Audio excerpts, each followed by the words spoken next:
Social media पर एक बड़ी खबर वायरल हो रही है।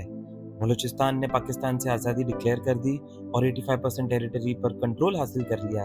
लेकिन क्या ये सच है?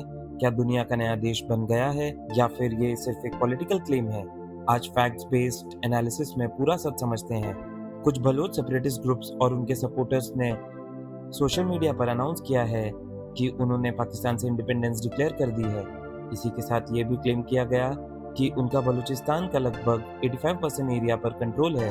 ये क्लेम सोशल मीडिया पर तेजी से वायरल हुआ और दुनिया भर में इस पर चर्चा शुरू हो गई। लेकिन अब तक किसी इंडिपेंडेंट इंटरनेशनल एजेंसी ने इस 85% कंट्रोल के क्लेम की पुष्टि नहीं की है, ना ही यूनाइटेड नेशंस ने, ना किसी मेजर कंट्री ने और ना ही किसी इंटरनेशनल ऑर्गेनाइजेशन ने बलूचिस्तान को एक इंडिपेंडेंट कंट्री के रूप में रिकॉग्नाइज किया है। इस वक्त ये एक पॉलिटिकल डिक्लेरेशन और सेपरेटिस्ट ग्रुप्स का क्लेम है, not an internationally accepted reality. Balochistan Pakistan का सबसे बड़ा प्रोविंस है। यहीं पर ग्वादर पोर्ट स्थित है, जो चाइना पाकिस्तान इकोनॉमिक कॉरिडोर यानी सीपीईसी का सबसे इम्पोर्टेंट गेटवे माना जाता है। इस रीजन में कॉपर, गोल्ड, नेचुरल गैस और कई स्ट्रेटेजिक मिनरल्स भी मौजूद हैं।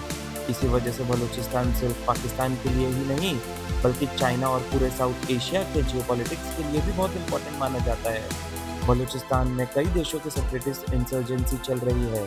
अलग अलग बलोच आर्म्ड ग्रुप्स पाकिस्तान से इंडिपेंडेंस की मांग करते रहे हैं। पाकिस्तान की गवर्नमेंट इन ग्रुप्स को मिलिटेंट ऑर्गेनाइजेशंस मानती है और सिक्योरिटी ऑपरेशंस चलाती रही है।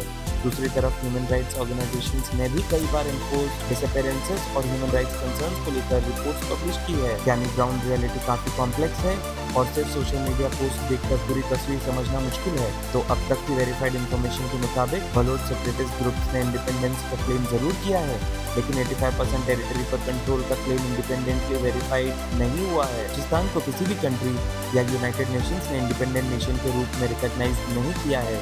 इसलिए इस पूरे मामले को सोशल मीडिया क्लेम्स और वेरीफाइड फैक्ट्स के बीच का डिफरेंस समझना बहुत ज़रूरी है। आपका इस मुद्दे पर क्या मानना है? कमेंट करके अपनी राय ज़रूर बताएं और ऐसे ही फैक्ट बेस्ड जियोपॉलिटिक्स और वर्ल्ड अफेयर्स एनालिसिस के लिए जनरल लाइव को सब्सक्राइब करना मत भूलिए।